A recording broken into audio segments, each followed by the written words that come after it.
The Bleacher Report app is your destination for sports. Right now, the NBA's heating up, March Madness is here, and MLB is almost back.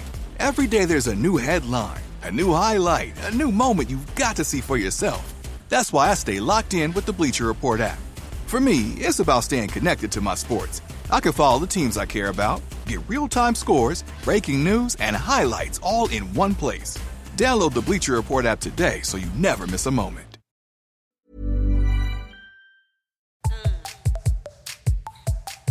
Hello, and welcome back to the Psych Legal Pop Podcast. This is a podcast where we talk about popular culture through the lens of an attorney and a therapist. I'm the therapist, Tess Brigham. And I'm Brooke Brigham. I'm the attorney. So today we are talking about shiny, happy people, which is really not shiny or happy at all. This is a 4-part documentary that was on Amazon, which is about the IBLP Institute in Basic Life Principles, the worst named church/cult ever. And it involves the Duggars, which is part of the TLC show 19 Kids and Counting. And so we should start off by giving you a trigger warning. I mean, the show talks about cults. It talks about, well, technically it's a religious organization, but has a very cult feeling. Talks about sexual abuse, childhood, physical abuse. So if this is something that is not something you want to learn about, read about, hear about, talk about, something that triggers you in some way, shape, or form, thank you for tuning in. Thank you for being a part of this. Give us a review, review us, be a part of our community, follow us on follow us on Instagram and TikTok, and we'll see you next time. Tune in on Tuesdays for Sister Wives and Thursday for documentaries, and we'll see you. But we're trying to find more positive documentaries. Yes, we are. Trust me. But it's hard to find, as we've said before. And this was a documentary that a lot of people were talking about and were interested in. And I was too, when I first heard about it. But, when you get into it, you really don't appreciate how dark it is till you get into it. Yes. And you're just like, oh my gosh, another thing that I knew nothing about. And now I have this information, renting space in my head. Yes. And, the Duggars, Jim Bob and Michelle, not good people. Not good people. But they're perceived by, I think, a lot of the public who don't know any better to be kind of weird, like it's weird to have 19 kids. And I always thought that they were part of this religion called Quiverful, that was some kind of fundamentalist Christian. I know it was called Quiverful. So I didn't know that they were part of this IBLP. This was news to me. And I didn't realize that they were so far deep in a serious cult. I just thought that they were kind of a wacky branch of, fundamentalist Christians. But they do talk about quiver. That word and term does come up more than once. It does. Because I think they even talked about it on the show. Yes, they do. And they do talk about, and that was the Plaths. They are too? Yeah, they're not IBLP. No, but they're part of that Quiverful. But I feel like they're all interconnected in some way, shape, or form. They all borrow sort of the same ideas and same... Well, I don't know if I'd go that far. It says Quiverful is a Christian theological position that sees large families as a blessing from God. It encourages procreation, abstaining from all forms of birth control, natural family planning, and sterilization. So, I mean, that's very different from, and I know the Plaths espouse that as well, but the Plaths don't do this other stuff that the Duggars, at least not that I've heard. And I feel like that would have come out by now because their kids are now all quite out there and vocal and whatever, but I don't know. Well, did you ever watch 19 Kids and Counting? I mean, I've seen a few episodes here and there out of curiosity, but not really. I didn't. Yeah.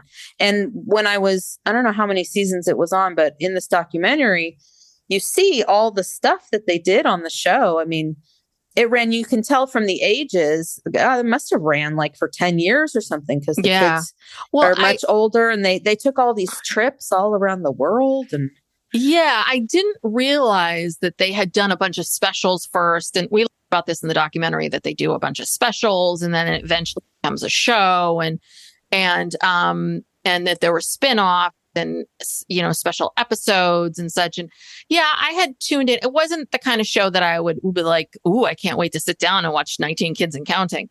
But if it was on, I would watch it. And I remember, I was most fascinated by just how do you run a household that big? I think it's like anything else. It was, I think it's like when you watch John and Kate plus 8, where you're like, how do you manage 8 children, 8 babies? How do you, extreme couponing? Like how do you, curiosity of how do you organize that many kids and all of that. But, I thought the same things I think most people thought, which is, this is a lot of kids. This is really unfair to the older kids. I thought in the back of my mind, I really don't think these old girls are probably loving having to take care of these younger kids as much as you, Michelle, think they do. And I had a feeling that there were some kids in here that probably weren't as happy as they came across.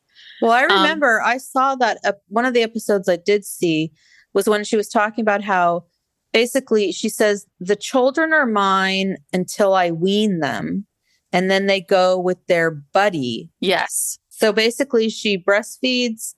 Once they're weaned, she hands them off to whoever's turn it is to get a new buddy. And that becomes like their child, literally. And at like they're 11. 12. Yeah, 11 or 12. And it's ridiculous. I mean, I just remember Jim Bob did say that he had no debt. I was like, oh, that's very impressive. You have all these kids in no debt, but they showed them going to a secondhand store to get clothes or something. And I would think like, God, these kids, they never get anything new. Everything's passed down.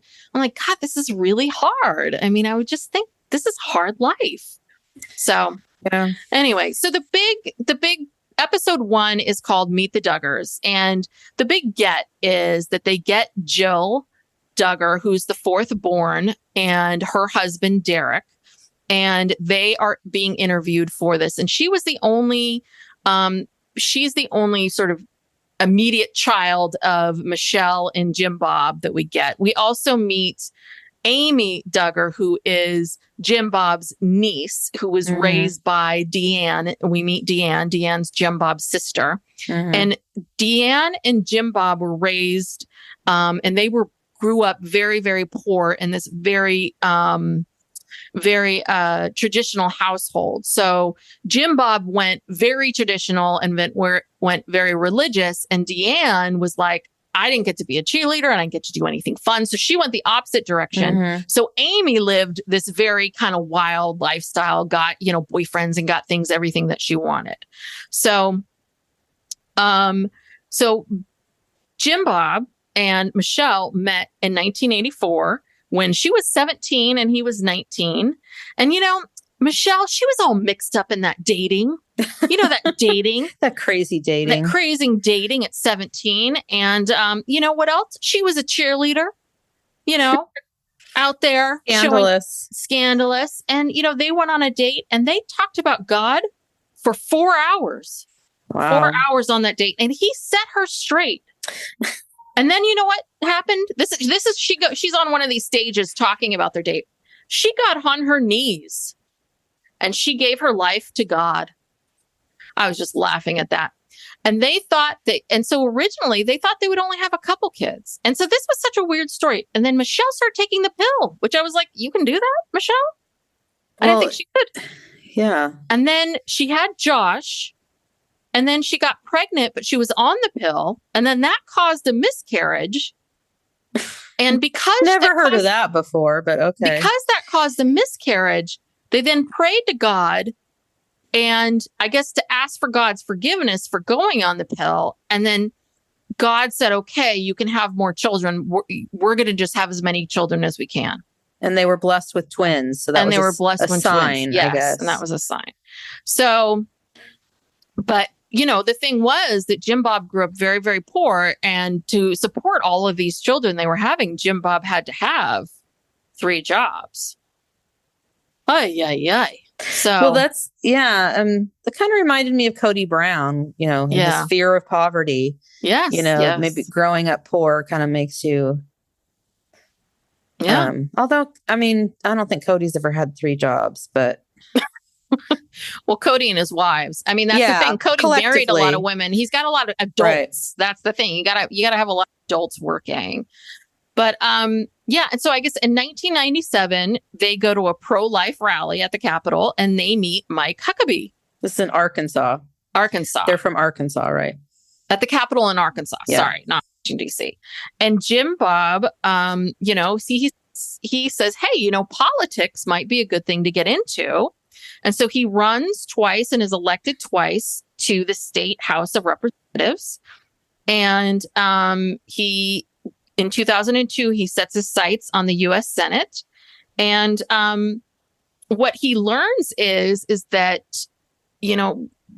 listen, a good way to get your agenda, your Christian agenda forward is to run for the Senate, run for these elections to get your voice out there. Politics, which is very similar to what we learned in the documentary that we covered, in January, God forbid. Yeah, it was the Jerry Falwell. Early on when we first started the podcast, if you're interested, go back and listen to it. Because, it's a lot of the same parallel, getting in the inside of government and politics to push your agenda. So Jim Bob and his family, they were at the right place at the right time. And so they all went to vote because at this point, he decided to run for U.S. Senate. And so he and his family, they're all in these little red outfits. He and the huge family. Their little house on the prairie dresses. So they all go and take this picture, and it ran in the New York Times. So he loses his bid, but Parents Magazine runs a profile, and Discovery Health sees that, and they decide to do a profile on the family. And then in 2004, they decided to do a 1-hour documentary. And Jim Bob thinks, well, this is a great opportunity for me to promote my values and make some money. So then they did a Christmas special, and then they ended up doing 5 of them. And, then they ended up, it was very, very successful. And by 2008, they started the reality show. And there they are. They're off to the races. Making money. They built that big old house. They went from a 2,400 square foot house with only 2 bathrooms to this big 7,000 square foot house with 9 bathrooms. Yes. And I remember seeing an episode where they were finishing the house and working on, because at least on TV, they made it look like they were doing it all themselves. Mm-hmm. He was with the boys were pitching in, and I don't know, maybe some other family members, but I don't know. I'm sure there was other people working on it. Yeah. So we also meet some experts here. We meet this woman. I thought she was really interesting. Danielle Lindemann. She's the author of True Story, What Reality TV Says About Us. And she was talking about how, reality TV in many ways is very conservative, and that there was something about the show. What drew people to it was how comforting it is. These gender norms, these stereotypes can be very, they're very comforting. And that TLC, as it was, that Discovery Health became TLC, that TLC started these shows, that TLC morphed from the Learning Channel to the Working Channel, right? We started to tune into shows not to learn, but to lurk, right? That this is suddenly suddenly shows this is Sister Wives. Unconventional families. Yeah, you know, this became John and Kate +8. You know, this became the big surgery shows. My 600-pound life. Yes, yes. All of these shows that became something about really odd families, my weird addictions, my this, my that. And the Duggars kind of fit right into that, of these odd family and these odd family situations. And I don't know. I just thought it was very interesting about how she talked about that for people, that there was something very soothing about sort of seeing these gender norms and these, you know, it's almost like this, because when you watch the show, it was almost like, oh, it was like homesteading, you know, like, oh, we're making jam. We're watching them do things. Like, how many tater tots do you need to make for 19, 20 some odd people? Yeah. I mean, I thought that was interesting. So anyway. Yeah. Well, it's a good alternative to, you know, a lot of the other craziness, you know, watching the news or whatever's happening in the world. But I mean, I think, and it's a juxtaposition of Housewives, right? Like this, it's right. If you don't want to watch at that time, which was, you know, the beginnings of Real Housewives of Orange County and New York, if you don't want to watch like blonde highlights and sky tops and all of that, this is very different. So anyway, for sure. So then we meet Jim Bob's friend, Jim Holt, and he starts talking about how he and Jim Bob had been friends since they were kids. And when they were young, they went on a bus together connected to their church to go to meet Bill Gothard. And they went to this basic seminar, which is Bill Gothard's basic seminar. And Bill Gothard, I guess the basic seminar that they went to was connected to Bill Gothard Sr., who was part of this evangelical dynasty because he was connected to Gideon's Association. And Gideon's Association is the Gideon's Bible, the Bible that we all find in every hotel has a Gideon's Bible. I guess maybe they don't anymore, but way back when they used to. And starting in 1961, Gothard started these workshops on how to parent. And it was all about, you know, if you obey God, God will bless you. You know, people were coming to him. How do I parent? How do I do this? And his big philosophy was, if you obey God, God will bless you. And apparently this all came about and it grew a lot in the 1960s because there was a lot of upheaval in the world that people didn't know what to do. And, you know, the world was changing. Women, you know, all of this stuff was happening. Women wanted equality. Imagine that. Yes. People of different, you know, Black people wanted rights. People. Yeah. I don't know if and this upset. This was upsetting. And yeah, they even called it, they said it was, I wrote down here, it was like the anti-equality movement. Yes. And it was teaching authority. And yeah, like, I'm going to tell you how to raise your kids. I'm going to tell you how your wife should be treating you and what she should be doing. And then if you do all this stuff, then everything will remain okay. The same. Yes. Yeah. The same. Essentially, white men will remain in power. It's almost kind of like the 60s were coming. All of the late 60s happened. All of this upheaval. Women are getting voices. You know, people of color are getting voices. And what do we do? Okay, I'm going to teach you authority over your family, over your children. Great. How do white men stay in power? Bill Gothard's going to teach you. Here we go. And that's how it all started. Oh, scary. Essentially, it's very scary. And you know, this is just one organization. I'm sure that there were hundreds of these types of things, and we don't know about them. Yes. All right. So the documentary, you know, the documentary throughout it, they're introducing lots of different people. So we meet someone else. We meet Josh Pease. He's a pastor journalist, and he wrote about Gothard for the New Republic.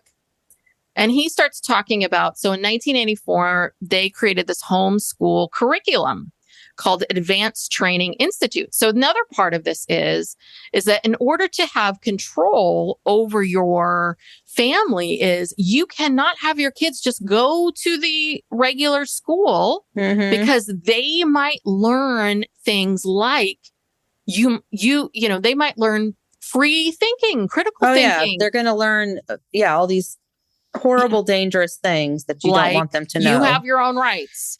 Or even just or think for yourself. Yeah, or even just getting an education, that's going to make someone more likely to say, well, this is bullshit and I'm leaving. Yeah. So but what they sold to the parents were, hey, this Advanced Training Institute, this is going to set your kid up for success, right? You want to protect your child and you want to set them up for success. So as the Duggars became famous and as the show went on, the Duggars became a recruiting tool for IBLP. And during this time, our favorite Duggar, Josh Duggar, the oldest son, steps into his own and he gets married on TV and we see him have I didn't realize this, the gender reveal of his first child on the Today Show. Oh God. With, forgotten her name that used to be on The View. Why can't I remember her name? Meredith Vieira. Well, but before we, did I miss something? Well, there was something that I wanted to point out. So, they talked about, Michelle, she got pregnant with a 20th child. And they really gloss right over this, but I think that I want to stop and really break this down. Right. So, she was pregnant with her 20th child and, the doctor told them that, the baby had no heartbeat. And then that was it. Like they moved on to the next. It was like, oh, so sad. Move on to the next topic. So then that's when they started talking about Josh. And it's like, whoa, wait a minute. So you basically, what happens when you have a baby who has no heartbeat? How do you get that baby out of your body? Oh, that's an interesting question. I mean, she had an abortion. She had to have had an abortion.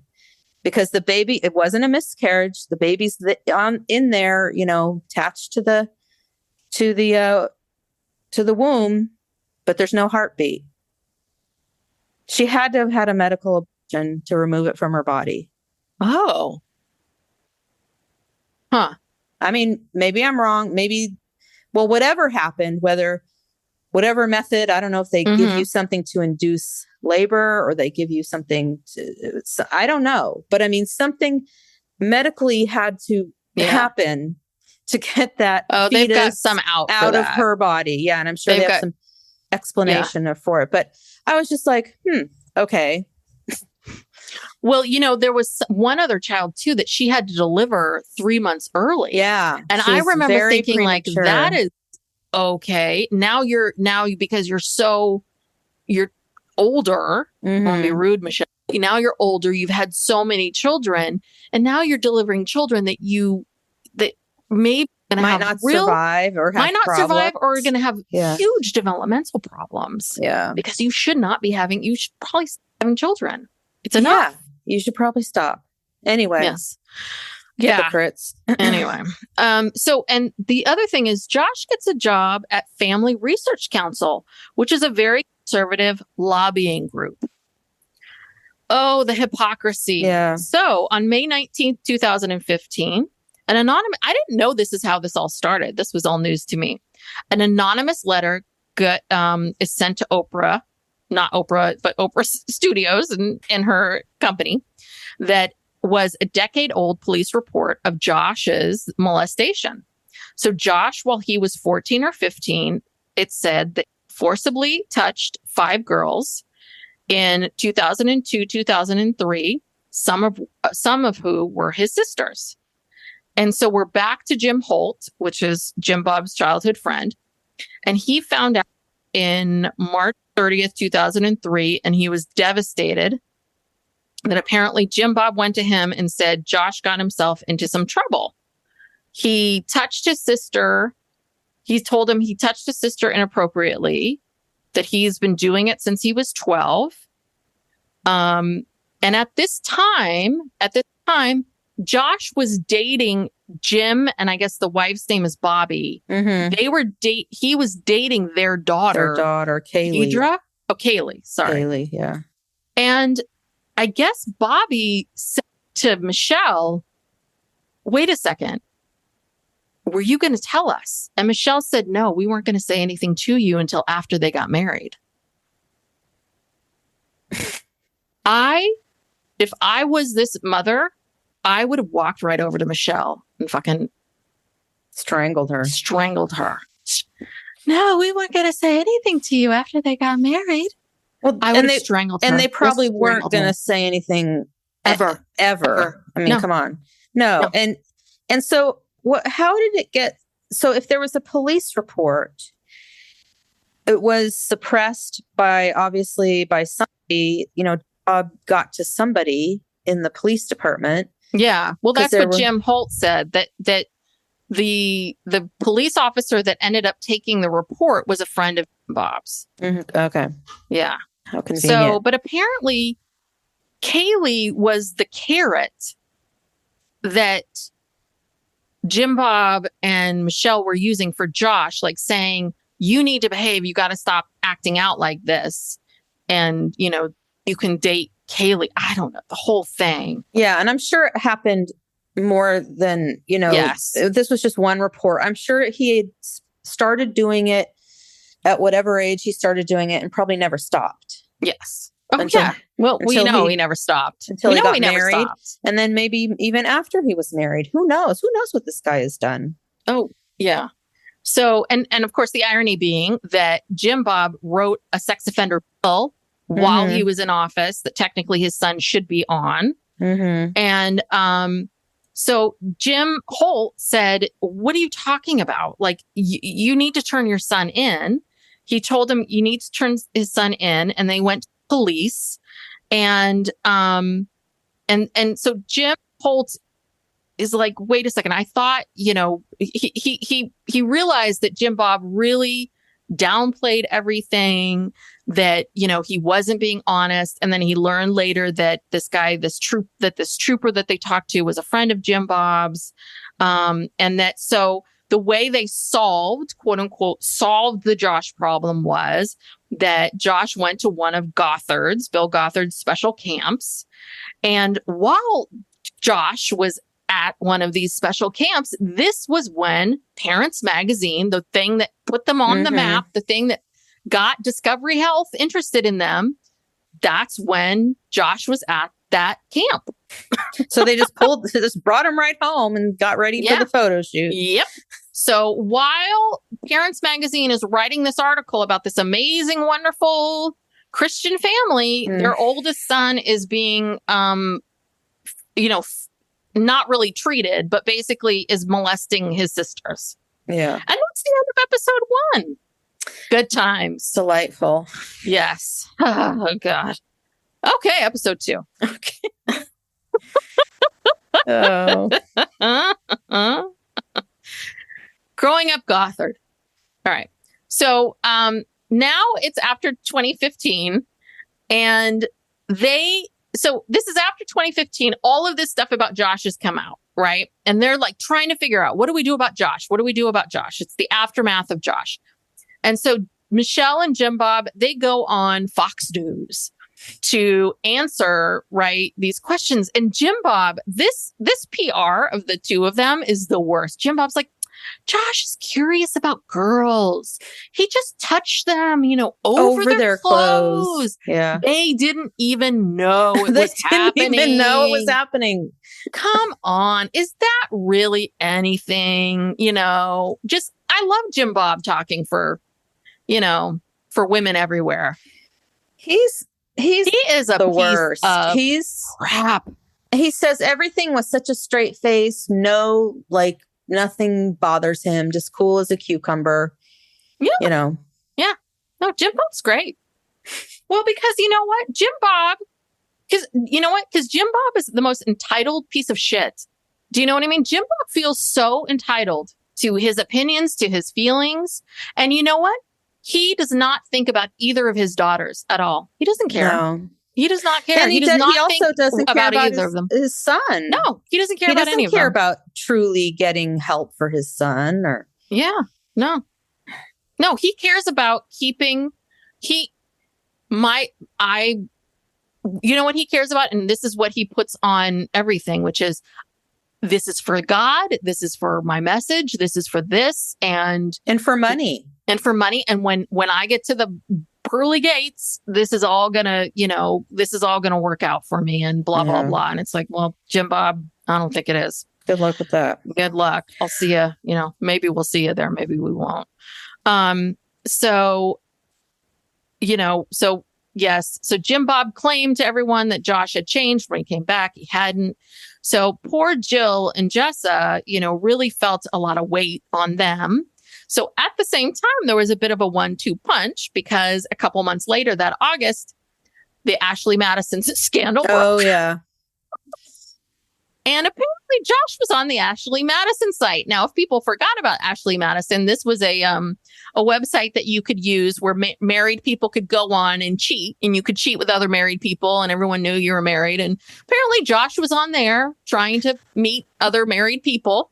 And then he paid for, he paid for sex with a porn star. And that was a month later. Yeah. She said that even though, it began as consensual, she felt like when they were having sex that he was raping her. Yeah. And then he paid her more money to keep quiet afterwards. But this was my favorite. We now see Michelle, and this is what she says.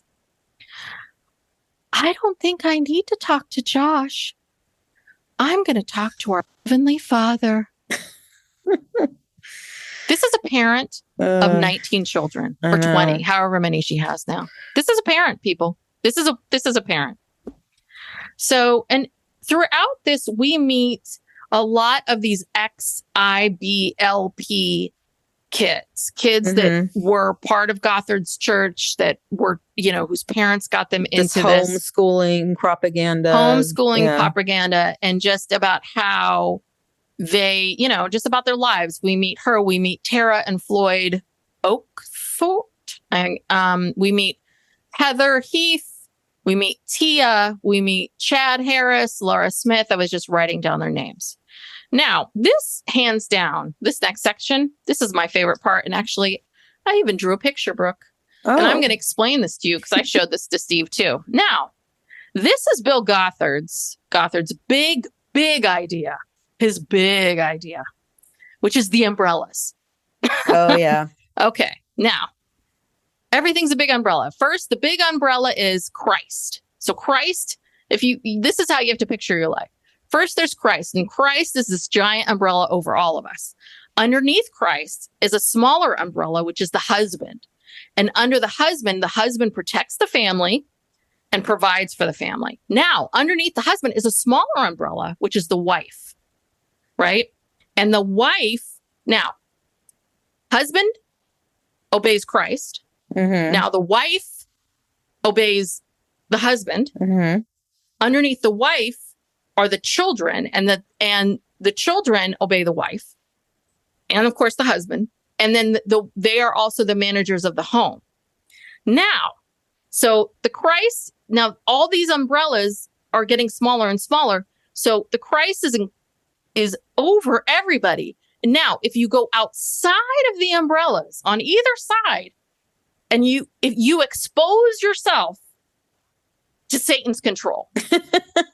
So if you go outside of your, happens. Yes, you're going outside of the umbrella, Ella. That's the one thing I thought the entire time was, it's too bad they won't let them do popular music, because wouldn't that be the best theme song? Like, my umbrella, Ella. Isn't that the best? Like, if Bill Gothard came out in that umbrella, Ella. Oh, that would be way too much for him. That would be. But it would be so much better than those awful songs they made them sing, like God's gonna come and get me, and remember that with the violins. The music is very creepy, and all. Yeah, they're all these little choirs, and yeah. Oh, the songs were horrible, but it just made me laugh. It was like, so if you get outside of the umbrellas, Satan's control. So much of what all of these people were talking about kids was there's just a tremendous amount of fear. It was ruled by fear. They constantly were worried, I'm going to go to hell. Everything was about going to hell. So this is how they controlled these kids was, you do this, I'm going to go to hell. I thought this bad thing. I thought I had a moment in time where I was mad at my mom. I'm going to go to hell. I'm going to go to hell. I'm going to go to hell. Like, it was just, it was constant. It was constant. Yeah. And they also used corporal punishment. Yes. Oh, yes. We saw a very weird spanking moment that was very creepy. Yeah. No, he's telling people, you have to spank your kids. And he kind of does a little role play, asks this little boy to come up, and he doesn't fully hit him. He sort of just makes the motion, but that was real creepy. Yeah.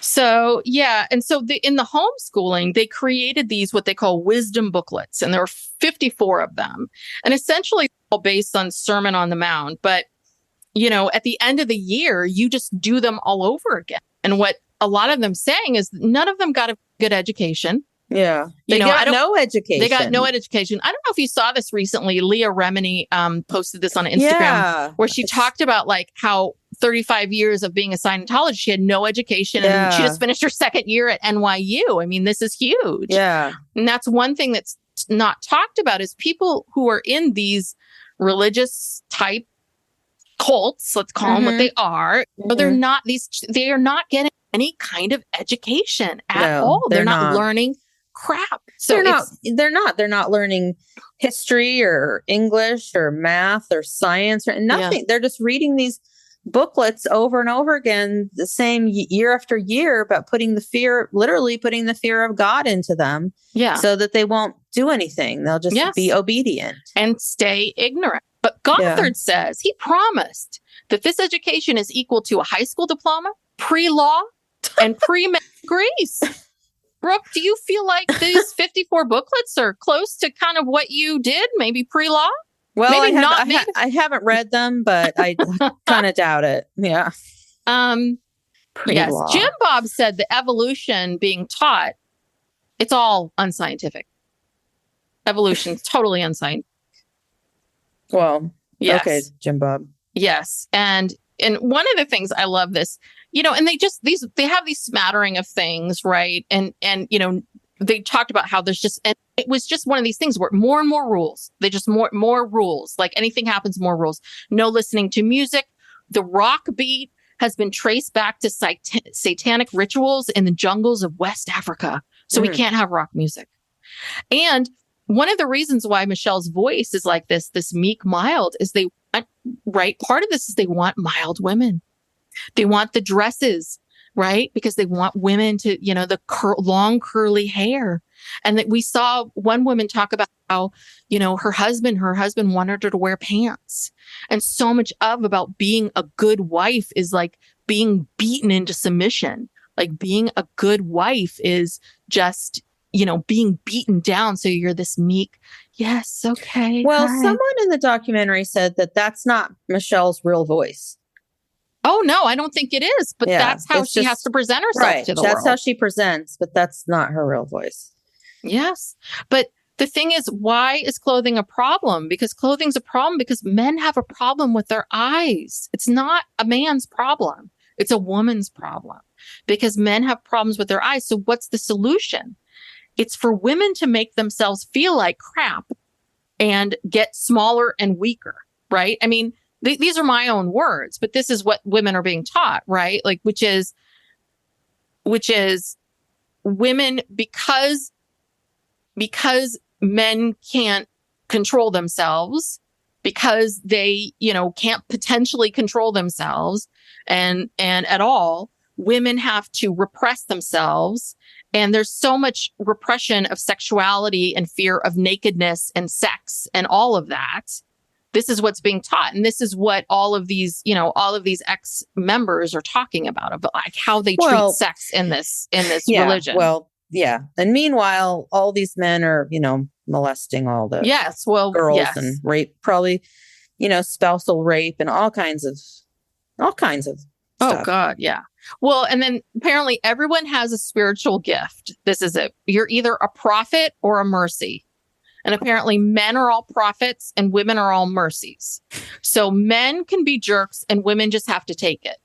That's just how it is. It's the most misogynistic thing. It's all designed for men to be able to take what they want and have what they want, and women just take it.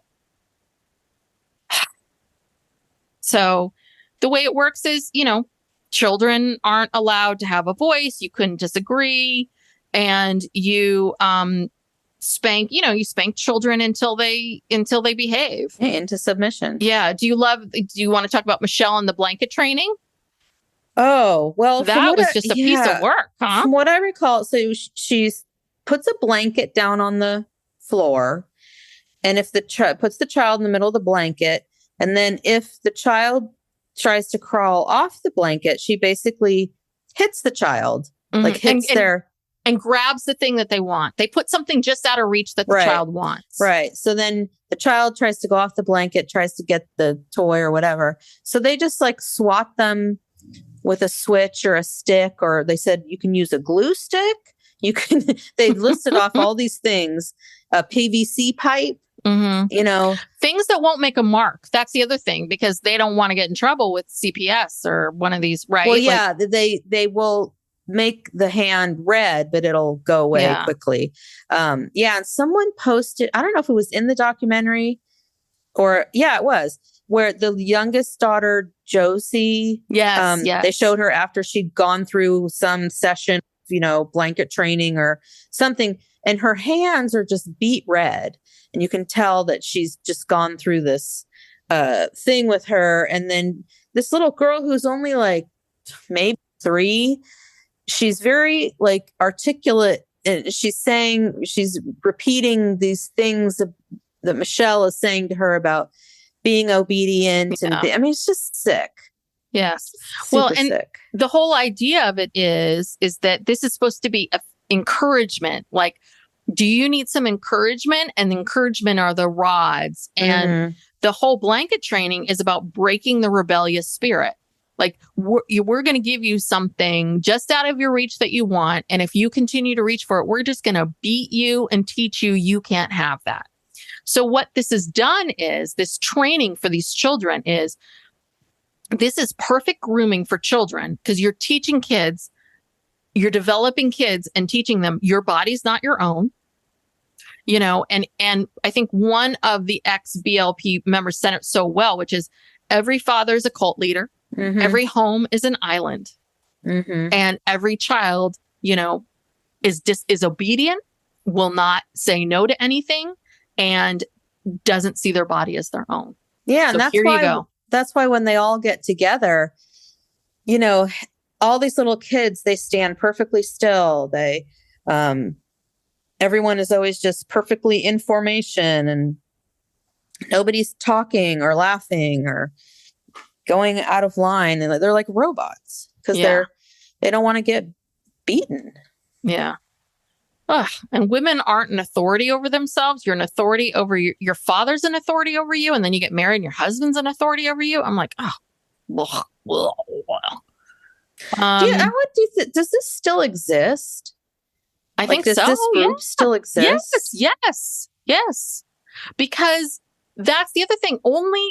Listen, did you see that other people, because Ginger, one of the other kids, wrote a book and was, I haven't read her book, but I think she was a bit more outwardly critical of this religion, but she did not want to do this documentary. No. And I don't think she talks to Jill. I think Jill is very much out on an island on her own. I think other kids talk to the family. And I think Jim Bob is still trying to get stuff rolling and getting things going. I think all of this still exists. Up until, I'm more wondering about the IBLP. Yeah, no, I think that still, I think it does. Yeah.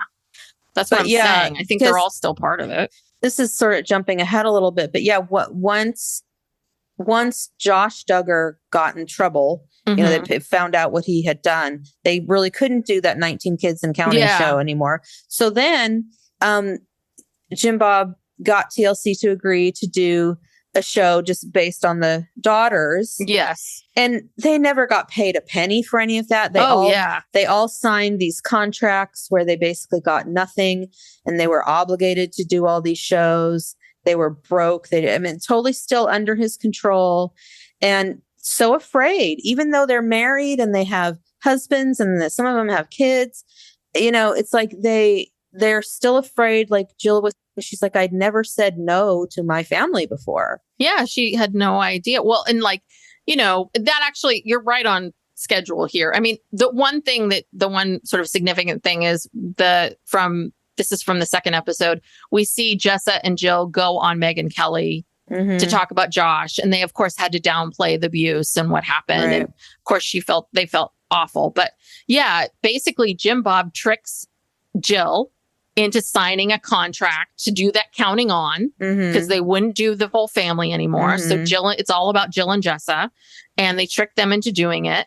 And and apparently the dad's been taking all the money from the show. And we learn later on that apparently that he was listing the kids, some of the kids who were over 18 as being under 18 and signing on their behalf and collecting their money. Wow. Which is real legal. But I've heard that the oldest daughter, I can't think of what her name is, basically still lives at home, and she helps take care of all these kids still.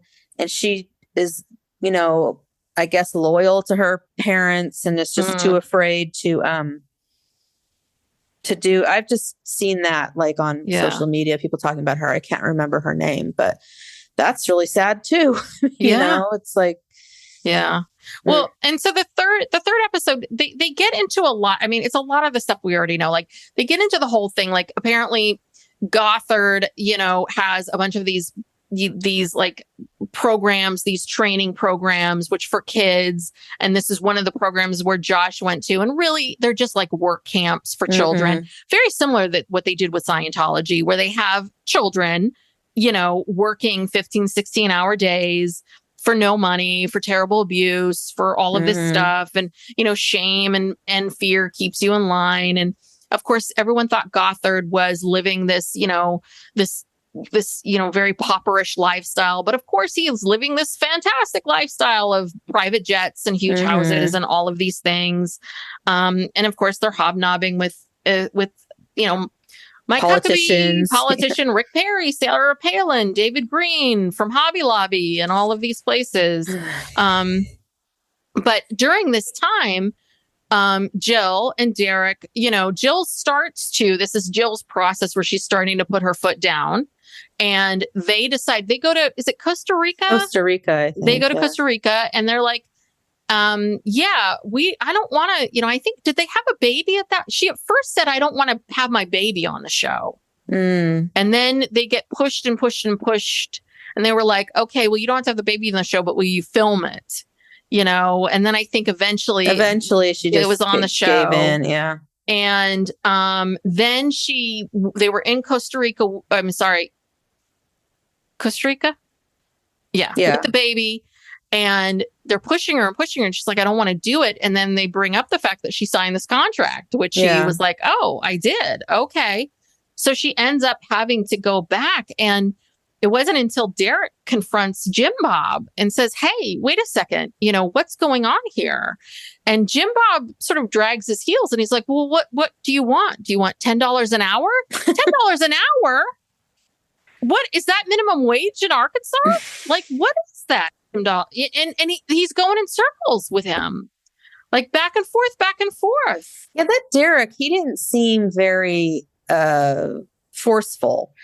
I think he really could have been more forceful. Yeah, I don't know what his background is, but he basically watched his wife being abused by this family, and just it took him a while to grow a pair and actually. But the thing was that he knew Jim Bob too, but that's part of the problem, right? Is all of these men that are coming in and marrying these women that the dad would okay, you're part of this thing too. That's the community. Problem. So, and I mean, really, and then she wanted to talk to someone at TLC or at Discovery. And Jim Bob insisted that their PR guy, Chad, had to be on the phone call. Mhm. And then I was kind of like, well, you could have said no. She didn't want to. I was just like, hire a lawyer agent Yeah, get some and say, help. well, my lawyer is going to be on the phone with me too. Yeah. And get someone to help you negotiate who knows the ins and outs. But again, that's us saying it. No, Right. that's what you're supposed that to would do, not be Jill. like so far out of her comfort zone. It's not even fathomable Yeah. for her. But then we learn about Bill Gothard has a brother named Steve, who's a big pervert like Bill. So Steve Gothard apparently loves to sexually harass women. And so apparently in the 1980s, he starts sexually harassing women, and they're getting so many complaints. So you know what they do? They don't fire Steve. They don't get rid of Steve. They don't get Steve help. No, they transfer him to another office, much like the Catholic Church. Right. They transfer him to another place with less oversight. Well, yeah. And Bill, he was like a big bachelor. You know, he never got married. Never married. No kids. So he's writing parenting books. He's telling people how to be in marriages, how to parent. Yeah. Never married. No experience. experience. No kids. Nothing. Which again, I think, you know, and I've known people who you know, who aren't parents, who've never been married, that are great parent, you know, who are great counselors and great parenting people and all of, but they've been trained. You know, they've had years of training. But this guy, and that's what drove me crazy, is I kept waiting for them, like, tell me what is the basis of all this? Like, what is the secret? Like, what are the 10 points of whatever? They never tell you, at least Scientology or, what's that other one with Keith Raniere, The Vow? Like, at least you hear at some point, like, what is the meat of your big theory of what makes people happy? Well, I think why we're here. It's the umbrella. You know, it's just the domination that you will be, as long as you stick to your umbrella and don't go outside of it, you will be happy. Because that's what makes this world work, is like staying within the structure of this umbrella, and that's it. That's the tenet of their cult. So there's religion, any theories or nothing. No. That's the secret to success. It's just staying in the umbrella. God has ordained that, you know, yes, he is the Almighty, and under him is the Father, and under him is the Wife. Yeah, that's it. That's it in a nutshell. Okay.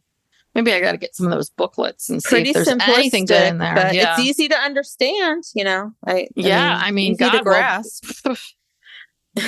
Can't believe a full year, and then you got to learn it the next year. Can you believe how many years those poor kids had to learn that? So, but then how do we solve these problems with these sex scandals of people not talking about it? Well, they came up with Matthew 18, which is gossip is bad. So we shouldn't gossip. Shouldn't talk about it. Let's talk about it. So that means that if you get sexually harassed, gossip is bad. So that means that women who get sexually harassed have no recourse. So we meet Emily Elizabeth, who talks about being molested by her father. I guess, was it starting at age 10, or was that when her parents got divorced? I didn't know at the time. But apparently Bill Gothard spotted her at something. And he said something like, keep that one, or something. Yeah. He wanted her. He set his sights on her at a very young age. When she was 13, and then she moved to Chicago, which is where his headquarters were, at 14. And apparently this was a little bit of his breeding ground for women. And that apparently, like, there would be this van, like this was a special place where women would go. It was something called Journey to the Heart in Chicago. And that like a lot of young women were there, and then like apparently like they would ride in this van with him, and that there was a lot of heavy petting. Like he would sit next to them and put his hand up their skirt, and because these women don't know anything about sex and don't know what is quote unquote normal, and they have no autonomy over their bodies. What's happening. Yeah. They don't know what's happening. So he preyed on these women in the Chicago headquarters. So late one night, Gothard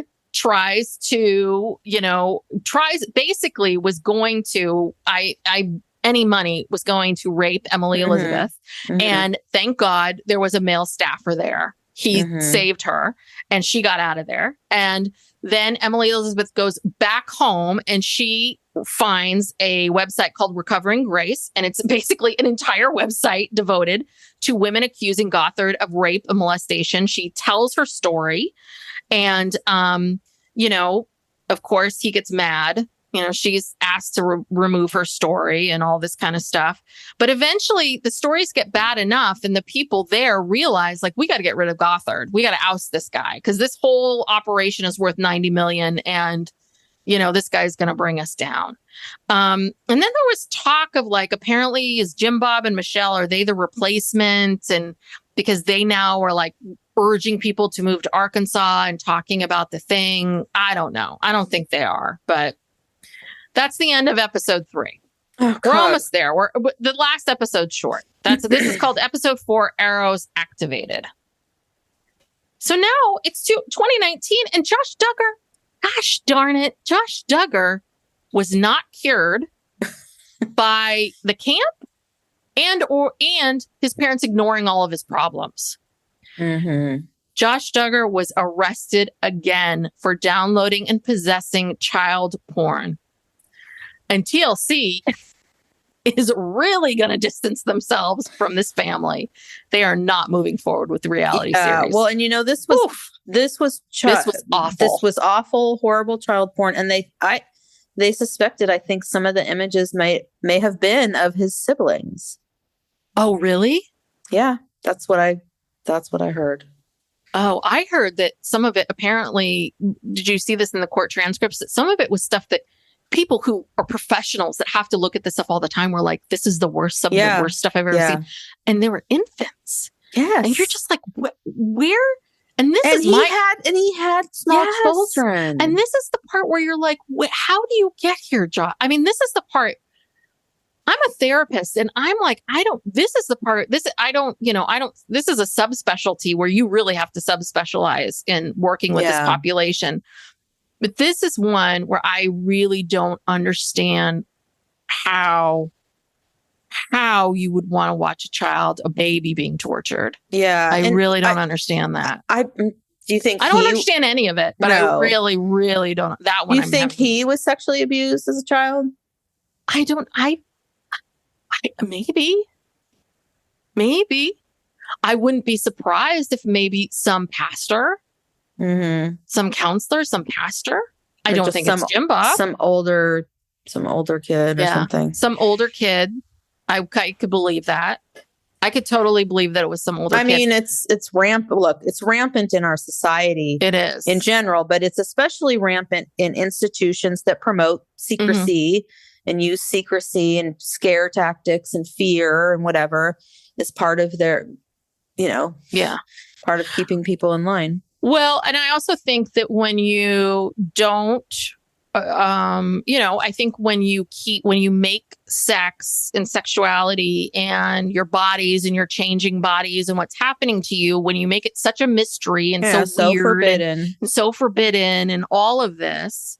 And, Josh is obviously when he was touching his sisters, that was like, he's a normal, natural young man. Like it's normal and natural for him at 11, 12 to wonder what it's like to touch a breast. Like that is a normal thing. Right. But it's not normal to want to touch your sister's breast. Yes. But what I'm saying is that is a normal thing to think about. And I think that, so the part of that is if he wasn't molested himself, if nothing ever happened to him, I do wonder if he had all of these feelings and no resources, no one to talk to, nowhere to go. And then he had bad information or he's going to places where he shouldn't or looking at things he shouldn't. That's the other part of it is that if you don't have people to talk to or good information, now you're going out and getting terrible information. And I think that's one of the things, and I see this a lot. This is one of the things about the millennial generation that's hurt them is that this was the first generation that had the internet and had porn so readily available to them.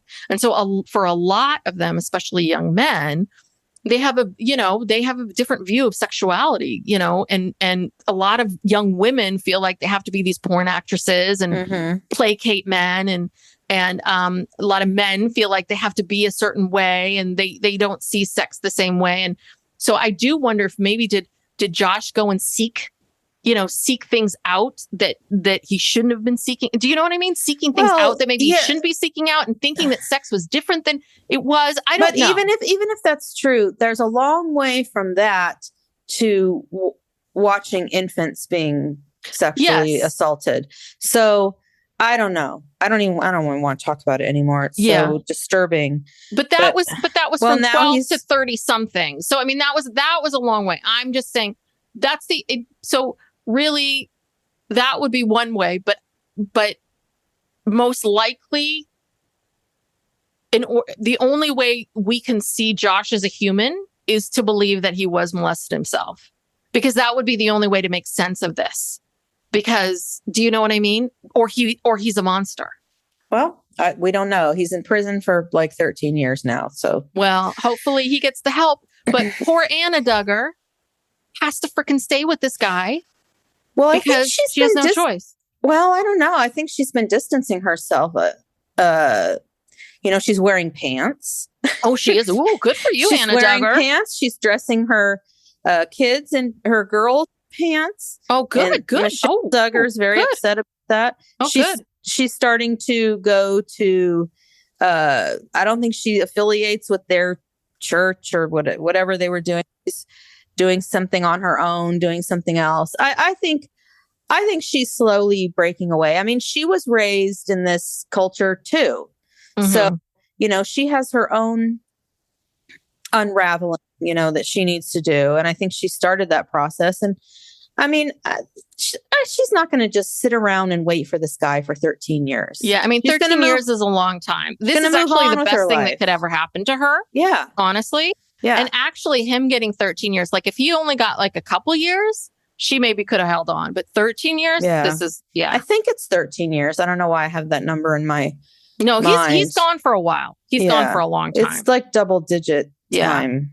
So anyway, they go through the trial. Apparently Jim Bob lied on the stand to the point where the judge is like, just get out of here. And then Jim Bob decides, I'm going to, with my kid on trial here, I'm going to run for state senate again. And he lost by a landslide. Oh, wow. Yes. And then we meet, this was kind of shoehorned in, this whole thing about Alex Harris, who's a lawyer, former Joshua Generation leader. It's a decades long multi-generational plan to raise up a elite strike force of Christian homeschool force to infiltrate the highest levels of government. Dun, dun, dun. I believe that. I believe that's what they're doing. He's a grad. He's a Harvard Law School grad. And, they're homeschooled Christians, and they're very politically active, and they're popping up everywhere. And, we met Madison Cawthorn. Yes. And what we're also seeing is these rise of Christian influencers on TikTok. And there is a real rise of Christian, conservative, young people, and using these various platforms, whether it's social media, whether it's politics, whether, whatever it is, to get their voice out. And you know what? They're much like anything else. They're not stupid. It's smart. It's very, very smart. I mean, just like what we learned in God Forbid and a lot of these other documentaries, like when you organize, when you decide to organize, play the long game, it's smart. It's effective. It is. Oh, you're right. 12 and a half years. Okay. So yeah. And then we learn Jill says she's outside of the family. Amy, the cousin, she's also on the outside of the family. The Holts are on the outside of the family. Everybody's on the outside. Let's see. I guess apparently 10 women sued the IBLP and Gothard in light of Josh Duggar's sentence. The lawsuit was dismissed because of the statute of limitations. And then Gothard countersued. And because he wanted $18,000 each. And I guess apparently the judge threw out the sanctions. They were able to testify and they got their day in court. And, of course, the craziest part of all of this is, right, which is all of these kids that were part of this group, the big thing is Gothard's teachings. The big promise he made to these parents was this, right? My program and my teachings will set your kids up for success and will make you, you'll raise wonderful children and you'll be great, right?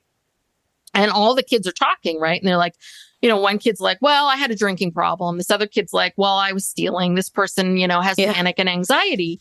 And the thing is that, and we got Josh Duggar over here. Right. And you can't protect people from the world. You can't protect people from the world, and you can't protect people from their own stuff themselves. Anxiety and panic, like mental health disorders.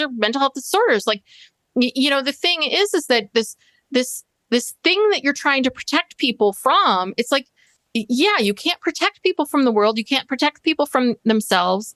And it's so, it's so ridiculous that you it's just like your big cell of like protecting all these people. It's like you would have been better off just letting people think for themselves. Right. I think you would have had a better outcome. Learn for themselves. And it just occurred to me that it's a smart tactic to use people's children in this way, the manipulation, because most parents see their children as a reflection of themselves. Mm-hmm. And they think that whatever their children do, that's people are going to judge them. And so to use that as a way to manipulate these people, like, we're going to make your kids just so amazing, and therefore they're never going to make you look bad because they're not going to get on drugs, and it like you just said, you can't do that. It's impossible.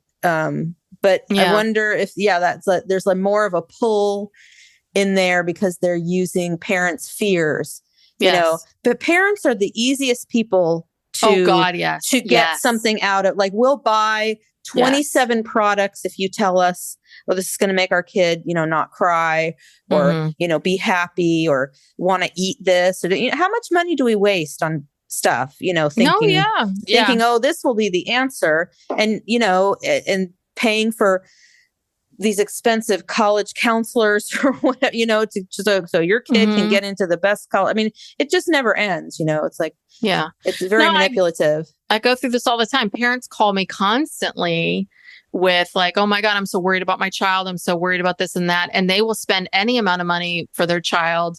And a lot of times with the parents, I'll say to them, like, the best thing for you is you need to get therapy. Like, you need to work on yourself. Like, your kid is fine. Like, don't pay me all this money to help your kid do things. Your kid is fine. Your kid will work it out. Like, you need to go get your own therapy and work on you. And like, you need to, and I am constantly amazed. If it was for my son, I have no problem, like,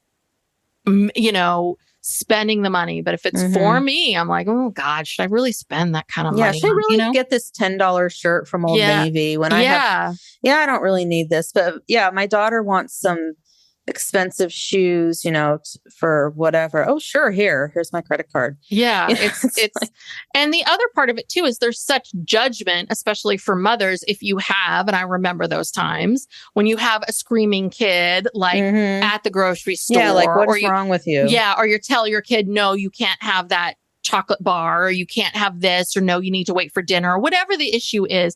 And there's so much judgment, especially for mothers, if you have a screaming kid. So there is a lot of like, we can make your kid like follow your rules or do this or do that. And you'll never have to be embarrassed or worried or anxious or any of that.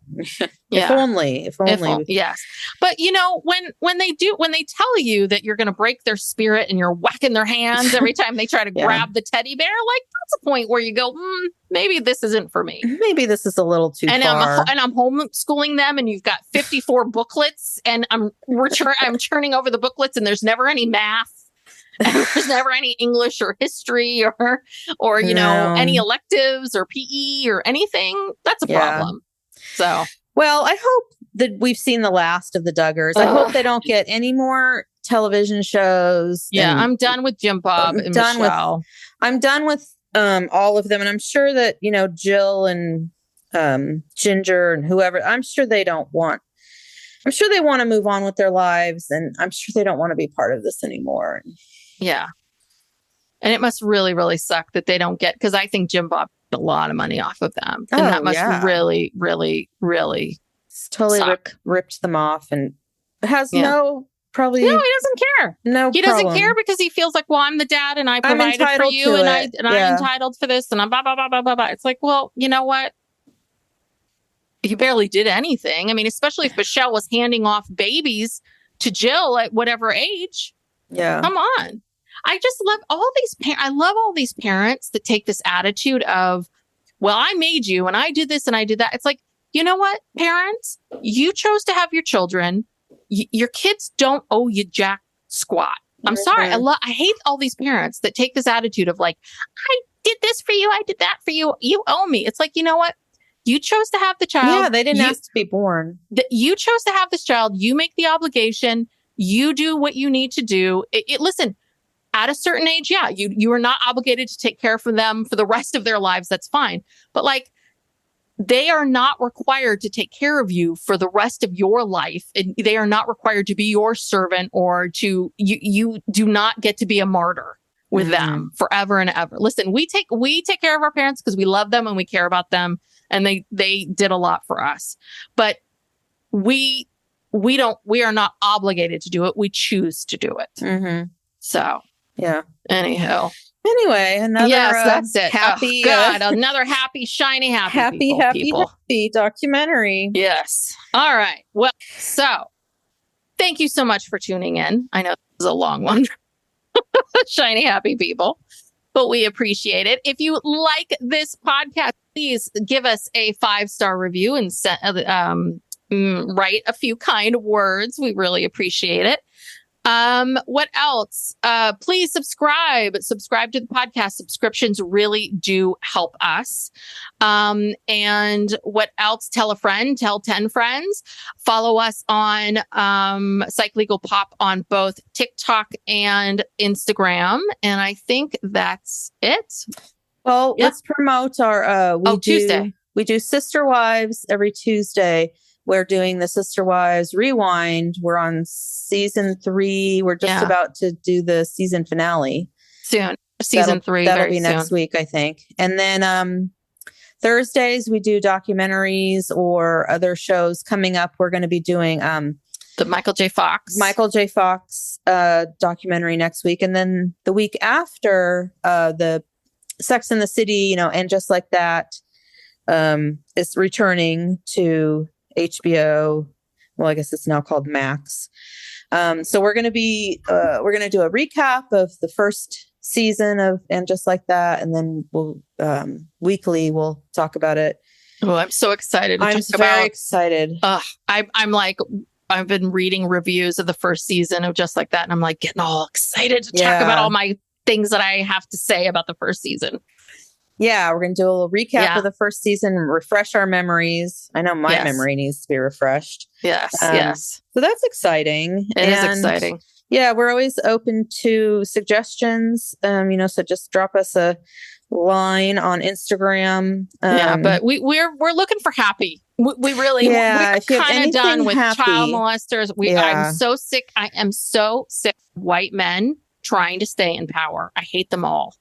I am burning up with anger these days. Yeah, we need a break from that. But it's just hard when you go and you look at the list of documentaries. I mean, it's just one thing after another of, abuse and just abusing systems, abusing people, liars, fakes, cheats. I can't stand it. I just can't stand it anymore. So, but we love you guys. We love all of you. Yes. Thanks for supporting us. We really appreciate it. We really do. So we will see you soon. All right. Bye. Bye.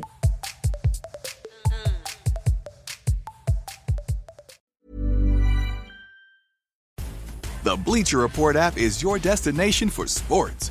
Right now, the NBA's heating up, March Madness is here, and MLB is almost back. Every day there's a new headline, a new highlight, a new moment you've got to see for yourself. That's why I stay locked in with the Bleacher Report app. For me, it's about staying connected to my sports. I can follow the teams I care about, get real-time scores, breaking news, and highlights all in one place. Download the Bleacher Report app today so you never miss a moment.